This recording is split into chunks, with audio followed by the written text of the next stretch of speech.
Thank you very much, Simpiwe. Sanbonani, Lochani, Dumelang. Good morning, ladies and gentlemen. We meet at a moment when climate decisions are no longer abstract questions for the future, but practical choices that will shape economies, communities, and opportunities within this decade. The policies and investments made today would determine not only how we respond to climate risks, but also how we build resilient and inclusive economies for the future.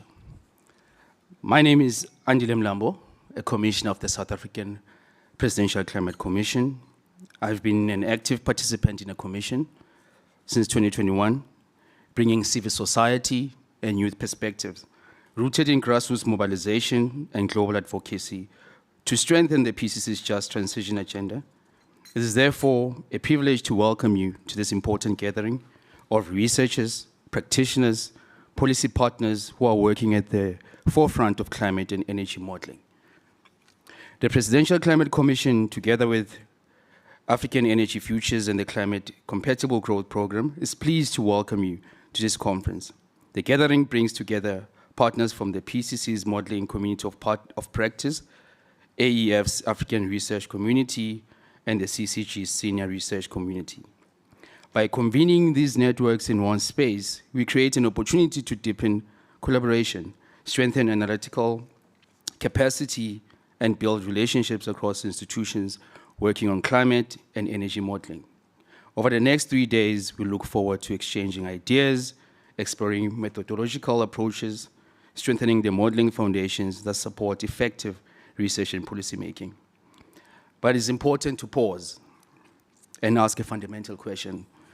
Why are we here?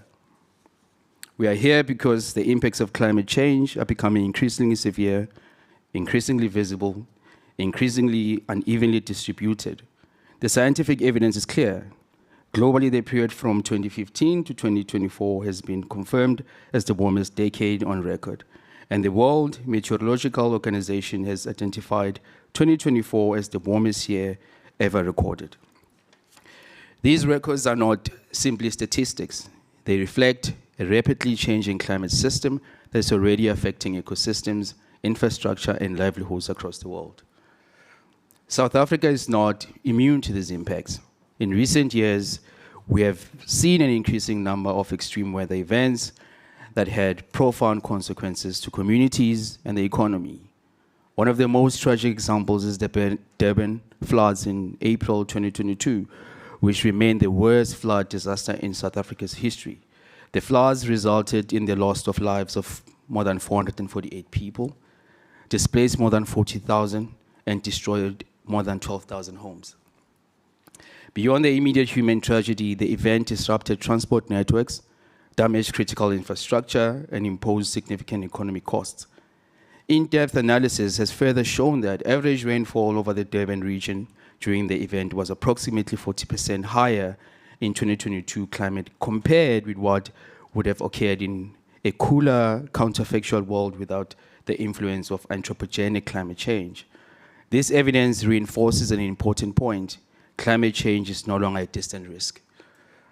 It is already shaping the intensity and frequency of extreme events that affect people's lives. Public experiences and perceptions of climate change reflect these realities. In 2023 survey commissioned by the PCC on public perceptions and attitudes relating to climate change showed that 74% of respondents reported experiencing extreme weather events over the past decade. At the same time, 45% indicated that they are very or extremely worried about climate change.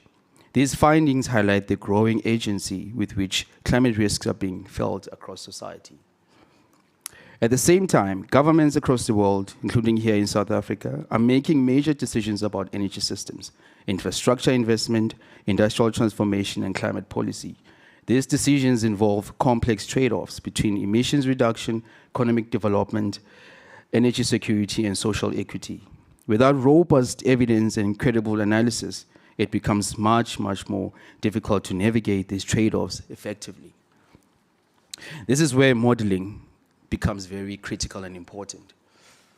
The Presidential Climate Commission believes that modeling will play a central role in supporting evidence-based decision-making As South Africa pursues a just transition, robust modeling provides an analytical foundation that allows policymakers to explore different pathways, assesses potential outcomes, and understand the implications of policy choices. Transparent and credible modeling enables decision makers to evaluate policy options systematically. It helps governments identify opportunities for investment, innovation, anticipate risks, and better understand the long-term consequences of different policy pathways. In this way, modeling becomes a vital bridge between scientific research and public policy. However, modeling must not go beyond narrow definitions of energy systems analysis. While energy modeling remains essential, the transition to a low-carbon economy also has profound social and economic implications. It is therefore critical that modeling approaches consider distributional impacts across all society. This includes understanding how climate and energy policies affect workers, young people, vulnerable communities, and regional economies that may be particularly exposed to structural change. For example, as South Africa transitions away from coal-based energy systems, questions arise about employment, regional economic development, and social protection for affected workers and communities.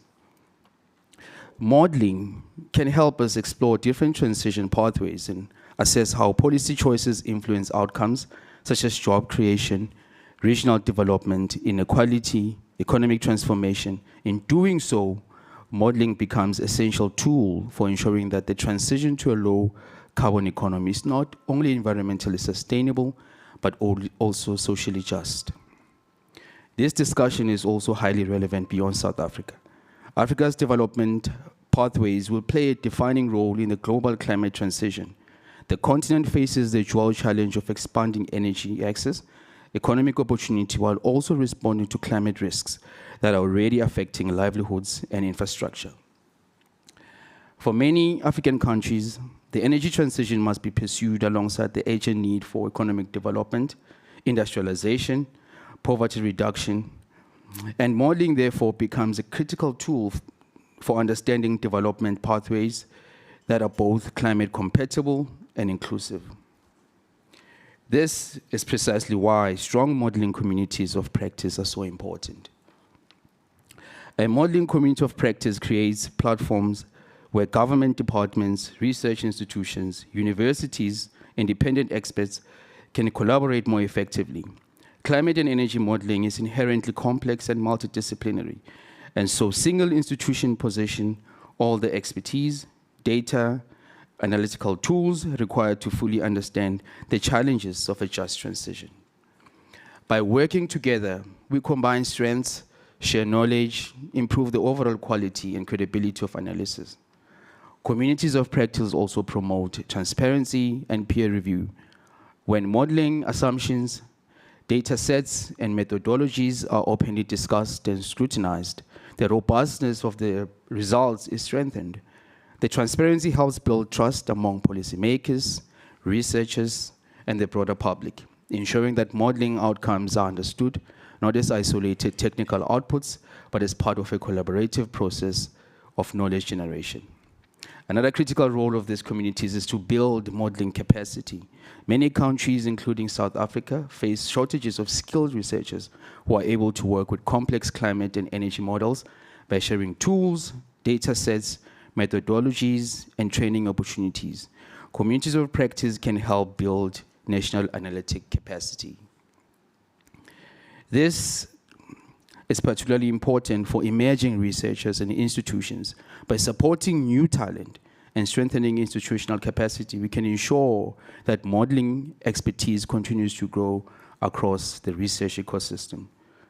The expertise gathered in this room represents a fantastic concentration of knowledge. Many of you have already contributed significantly to advancing modeling tools, improving analytical approaches, and strengthening the evidence base that informs climate energy policy.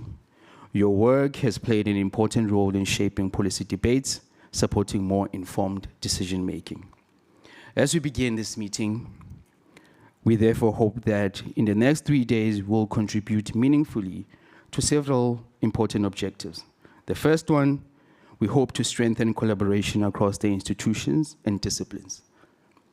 Climate change is complex. It's a complex challenge that requires collective responses. Collaboration will be essential in building stronger analytic communities. The second one, we hope to advance evidence-based policymaking. The insights generated through this community of practice must continue to support credible, transparent, and policy-relevant analysis that informs just transition pathways and contributes to climate and energy decision-making across the African continent.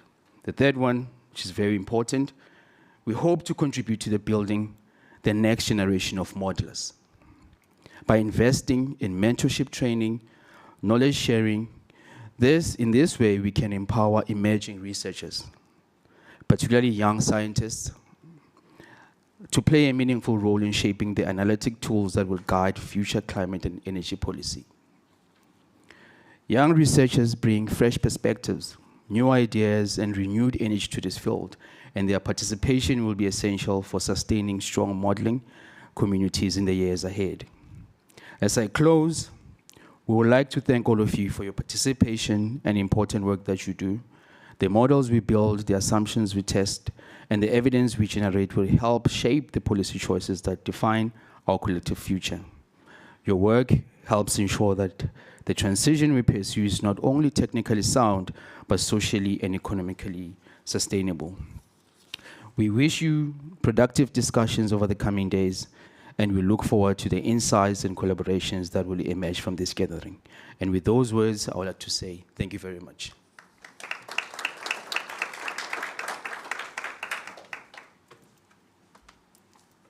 Thank you, Commissioner. Next up is Mr. Steve Nichols.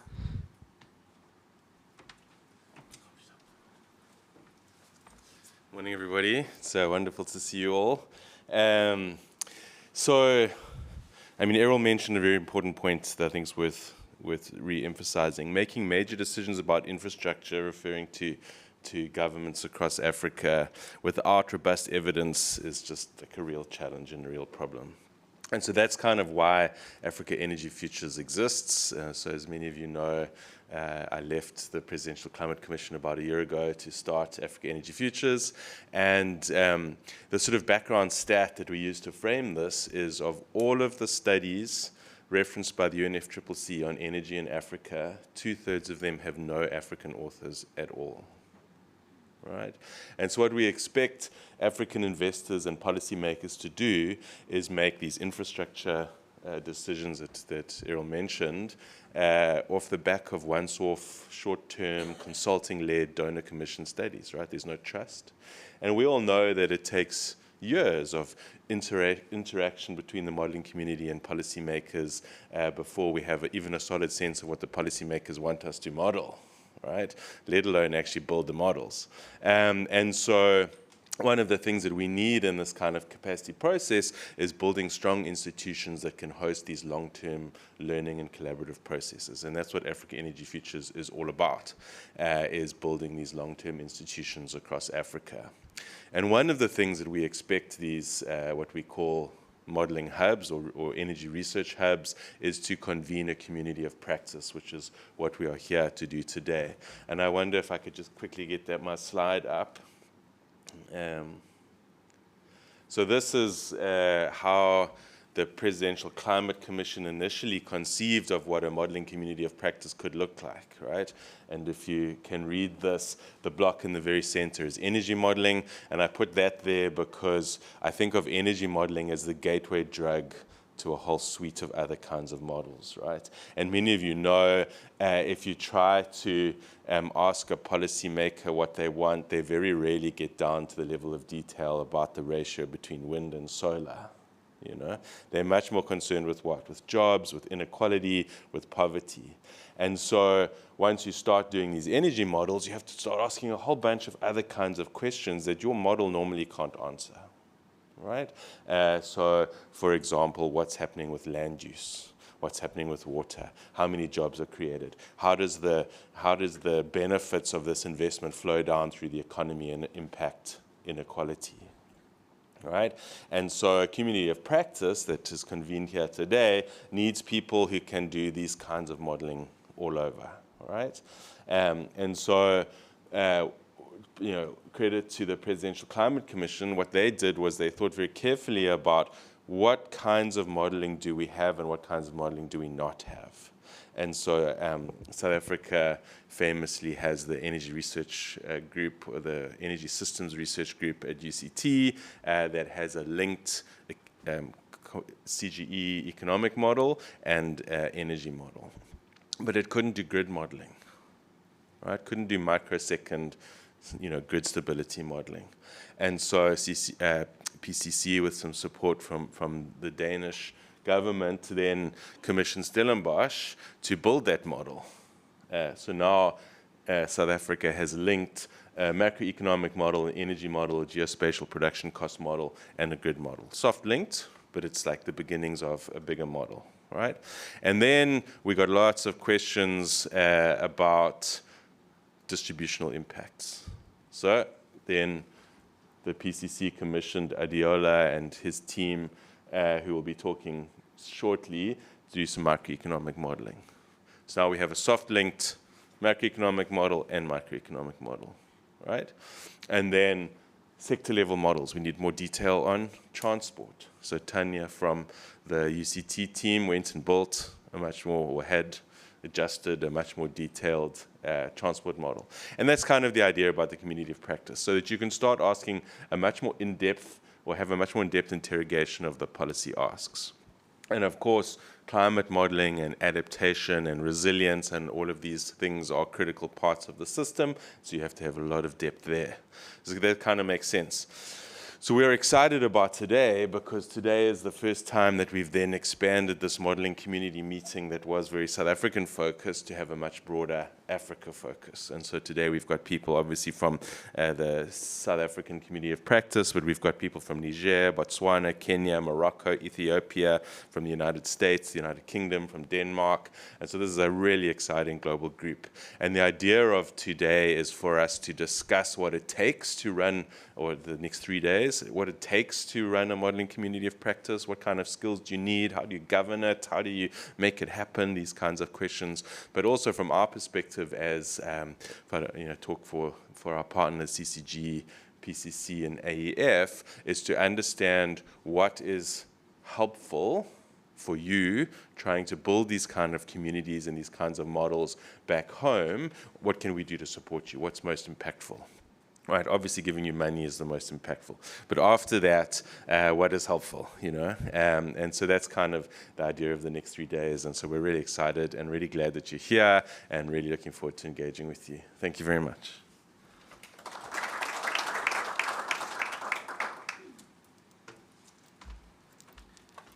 Thank you, Steve. Next up is Mr. William Collier from Climate Compatible Growth.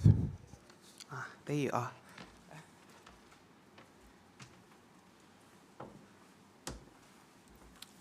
Many thanks, yeah. And it's great to hear from the previous speakers. It's amazing to hear how much alignment there is between the different institutions. Climate Compatible Growth has been operating for a number of years now. It represents a consortium of universities funded by the FCDO through UK aid. And much like the rest of the institutions present here, we aim to help establish in-country capacity and promote country ownership of the modeling. Too often we see consultants coming into countries. They produce models through stakeholder engagement, but these models either aren't used, become quickly outdated, or just aren't fully understood. So we really think that there's an importance in promoting the initiative of country ownership, in-country capacity, and sustainable capacity. So making sure that that knowledge is passed on within the country and sustained from one generation of modelers to the next generation. And that's something that we've really worked very hard to establish a pipeline for this. We engage with both ministries and academia, both to establish capacity between different ministries, so Ministry of Finance talking to Ministry of Energy, and also we've found that in academia, the best approach is to train young modelers that then can go on to either become ministries, workers, whether that's policymakers or modelers, or keep the sort of knowledge alive in academia. So in Africa, we have had the benefit of long-standing relationships with a number of our country partners, many of whom have representatives here today. We've worked closely with Kenya, Ghana, and Zambia, as well as having affiliate countries such as Uganda, Sierra Leone, and Botswana. And we hope to expand this portfolio to more countries in the near future. And through this engagement, we've had the benefit of training hundreds of professionals, many of whom have gone on to use these tools consistently throughout their careers, and really helped to establish long-term planning with scientific basis that is open and transparent for any stakeholders, should they want to look at this data. What we've found through these engagements is that maintaining open source and easily accessible and easily used models is key to making sure that they are consistently used. We don't expect there to be expensive license fees. Keeping things either Excel-based or cloud-based reduces the need for expensive computers, expensive softwares. It helps to democratize modeling, and it helps to increase the trust in what is developed by modelers. Cross-engagement between different ministries, so Ministry of Finance and Ministry of Energy, helps to accelerate the uptake and make policy reforms more consistent and more transparent. And also training academics has really helped to pass this knowledge on to the next generation and ensure that the knowledge that we give to these countries is sustainable and owned by the stakeholders. So for this high-level meeting, we really aim to, as mentioned, promote African researchers. There is a huge deficit in both the capacity, both within sort of ministries and academia, as well as physical capacity. It still to this day blows my mind that in rainy UK, where I'm from, there's more installed solar capacity than the entirety of Africa. That, to me, is terrible and something that really needs to be addressed. We aim to promote, as I said, sustainable capacity, and CCG has been really pushing the initiative to make sure that this is carried through. The success of this is represented here by many of our flat pack champions who will be talking later in these sessions. And we aim to enhance the modeling community and cross-fertilization between different modelers, both within a country and across countries. And establishing reliable and robust networks within Africa will help to reduce the reliance on external consultants and hopefully CCG. I mean, we won't be here forever, so making sure that this is sustainable is really at the top of our agenda. Many thanks.